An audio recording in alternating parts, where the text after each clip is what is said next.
Shelly-Ann here, and I want to thank you for listening or watching the podcast today. I'll be sharing experiences and challenges as an artist and insights I found to overcome negative emotions as a daughter of the King of Kings. Let's dive in.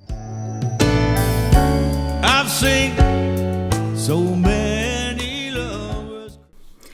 Welcome to my opening episode, Unveiling the Mosaic of Life. Today's podcast is about my personal journey of transformation through creative art. Join me as we explore the incredible power and creativity and how it can shape our lives. It all started when my roommate at Bible school saw me doodling on my notes and bought me a calligraphy Schaefer pen set. I bought a lettering workbook and speedball textbook to go with it, and for 4 years on my own, I was tracing and trying to figure out how to write with a broad edge tip. At the beginning, it was very difficult because I wanted to be perfect right away.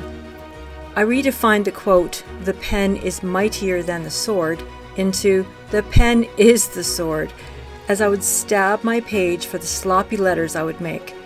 Imagine me with ink-stained fingers and a determination desperately trying to impress with my black lettering. I poured countless hours and years of hard work and practice into mastering several calligraphy styles. Later in life, I would ask my girlfriends what was their favorite verse or poem, color, and images that I would use to create a 22 by 30 inch calligraphy birthday gift for them. I would use various styles of calligraphy as well. I dreamed of lettering a menu, and Heaven's Gate restaurant in Bragg Creek approached me as I was in the Calligraphy Guild in Calgary. I loved doing that commission, and I continued to take classes, and soon I was teaching calligraphy as well.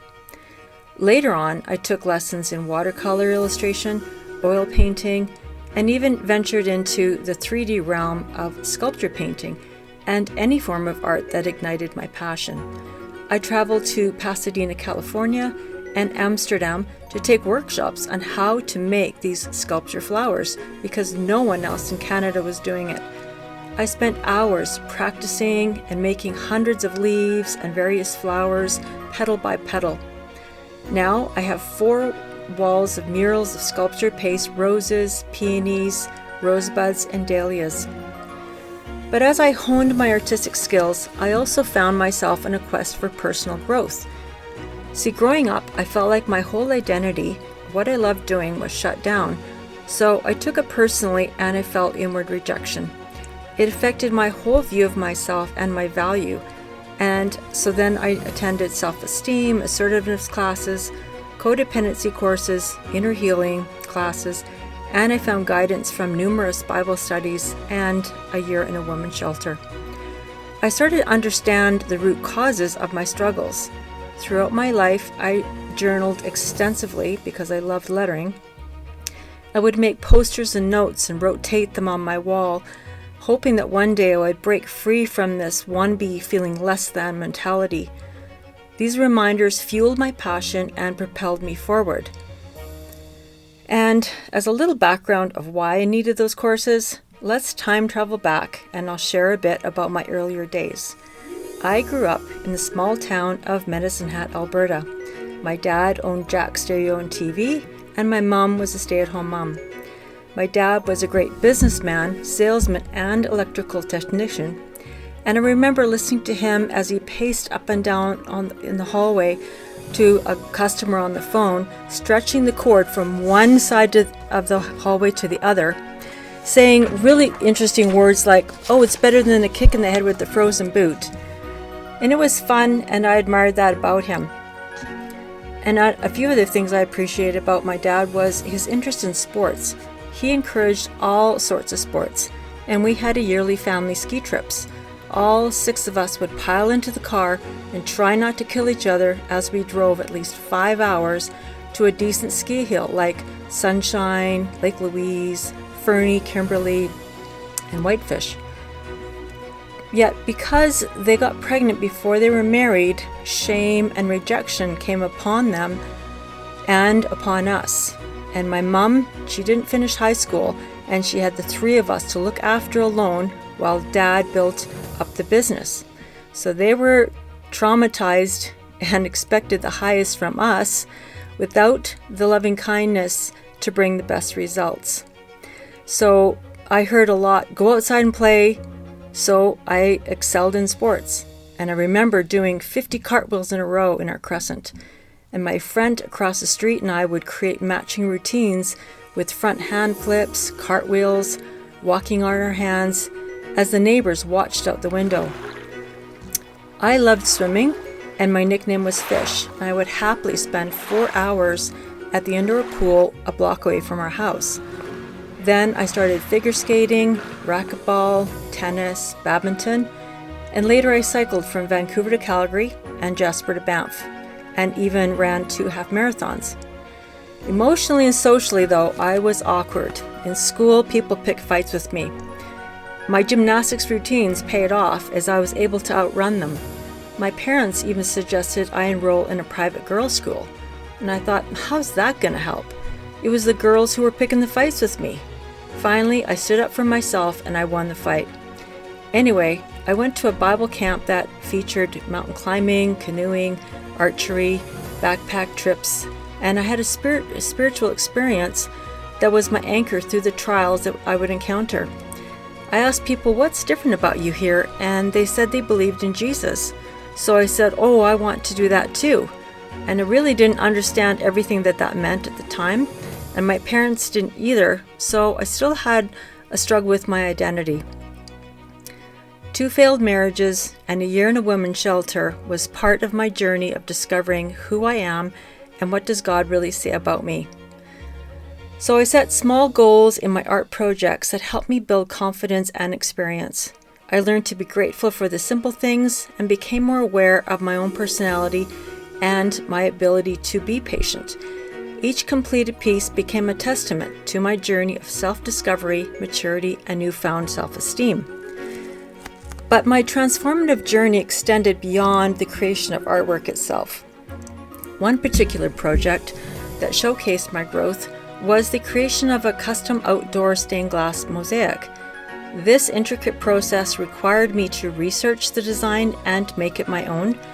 And as there's a stained glass studio in Calgary, I went there to buy sheets of glass, glass cutting tools, and a glass grinder.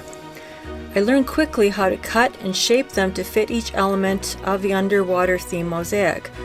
Sometimes I would ask my son to help me to do the slice and dice of the sheets to make the individual glass tiles because I needed my strength to do the trimming and the clipping and other things. It was very taxing on my whole body. My neck and my back were tight. My hands and my wrists got tired from repeated hand cutting and stirring the thin set. And I had a tile setter friend who showed me how to speed up the process by making individual image tiles on the table inside the house. And when they were dry and cleaned up, I could attach them to the wall. So this required cutting fiberglass mesh, mixing thin set, using an X-Acto knife the next day to scrape off any excess thin set. Later, when the whole wall was finished and it was time to grout, I spent time taping over certain sections to protect them from the grout of the partnering one beside it. And I would mix the different colors for it as well. My arms got tired from grouting. My legs got tired from squatting down, working on the bottom sections of the mosaic. This was a reminder to me that in life, things can be very difficult and painful, but when you're being productive, it will have a beautiful result.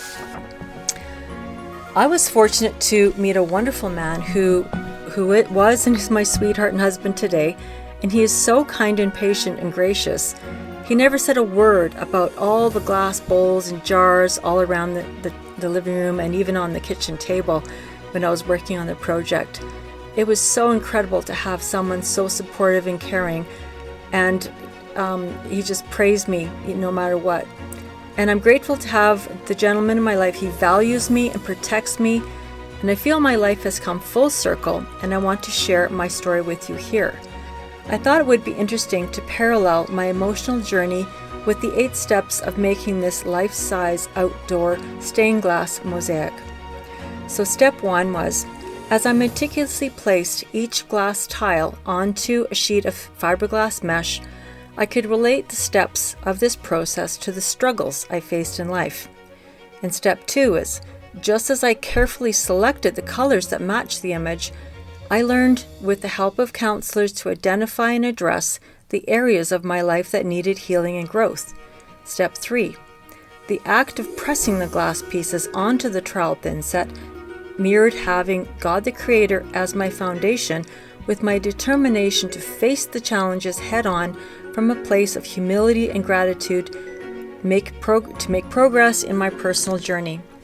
Step 4. As I carefully peeled off the MacTac, it symbolized me shedding the layers of self-doubt, lies that I believed, and insecurity that held me back. Step 5. Mixing fresh thinset and spreading it onto each of the smaller tile images and attaching them to the whole wall mosaic represented my ongoing commitment to new decisions, new directions, bigger goals, piece by piece. Step 6. Just as I mixed the complementary colors of grout to complete the mosaic, I learned to embrace the different aspects of my personality, my new identity, and relationship with God, creating a beautiful and harmonious whole. Step 7. The meticulous process of applying and wiping off the grout mirrored my willingness to confront and resolve any remaining issues in my life. And Step 8. My athletic background also played a significant role in shaping my personal growth journey, with the qualities needed to achieve my athletic goals such as discipline, perseverance, and resilience also propelled me forward in my artistic endeavors and personal development as I realized other forces working against my success. I am here to inspire you to break free from the limitations and create a masterpiece out of your life. Stay tuned for our next episode, where we'll delve deeper into the profound connection between art, athleticism, and personal development. Thank you for joining me today, and click the link below for my free Mosaic of Life toolkit.